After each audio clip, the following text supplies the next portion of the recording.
حاتم طائی کا محل تھا اور یہ محل کے اوپر بیٹھ جاتا تھا کھڑکی میں اور پھر لوگوں کو کہتا تھا کہ بیاؤ محل میں اور جس کو راشن چاہیے وہ لے جائے. تو لوگ آتے تھے راشن لے کر چلے جاتے تھے. روز کا اس کا معمول تھا. اب جو ہے حاتم طائی کا انتقال ہو گیا تو اس کے بیٹے نے سوچا کہ میں ابا کے انتقال کا اعلان نہیں کرتا, چپکے سے اس کی تدفین کر دی اور اسی طریقے سے اس کا معاملہ جاری رہا سخاوت کا.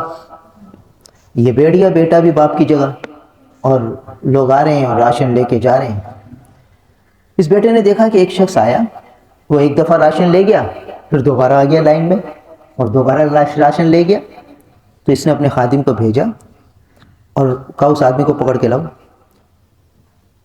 اور اس کے پاس گئے. وہ تم نے 2 دفعہ راشن لے لیا. تو اس نے چیخ مار کے کہا کہ انا للہ و انا الیہ راجعون. لوگوں حاتم طائی کا انتقال ہو گیا, حاتم طائی کا انتقال ہو گیا. تو شور کرنے لگا, چیخ چیخ کر کہنے لگا کہ حاتم طائی مر گیا, حاتم طائی مر گیا. بیٹے نے اتنے عرصے سے اس پہ سینسر لگوایا ہوا تھا, کسی کو پتہ ہی نہیں تھا کہ حاتم طائی مر گیا اور یہ اعلان کر رہا ہے. کہا بھائی تمہیں کیسے پتہ چلا؟ حاتم طائی کا تو وہ سلسلہ جاری ہے سخاوت کا. کہا نہیں بھائی وہ مر گیا, اس لیے کہ جب وہ زندہ تھا تو میں روز 3 دفعہ لے کے جاتا تھا راشن, کوئی مجھے روکنے والا نہیں تھا, اور آج دوسری دفعہ لینے آیا اور مجھے پکڑ لیا.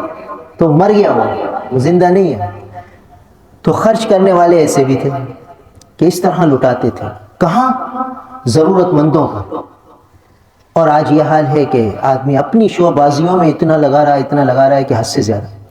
اور جہاں اللہ کے لیے خرچ کرنا, جہاں ذمہ داری ہے خرچ کرنے کی, وہاں کمی کوتاہیاں ہو رہی ہیں.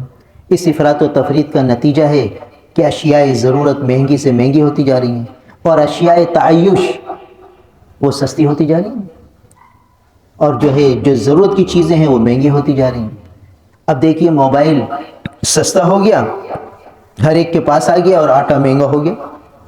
آٹا ضرورت کی چیز تھی, اسے سستا ہونا چاہیے تھا. موبائل اتنی ضرورت کی چیز نہیں تھی, اسے مہنگا ہونا چاہیے تھا. وہ تدریجاً سستے میں سستے اچھے ماڈل آتے جا رہے ہیں, اور یہاں جو ضرورت کی چیزیں تھیں وہ مہنگے سے مہنگی ہوتی جا رہی ہیں.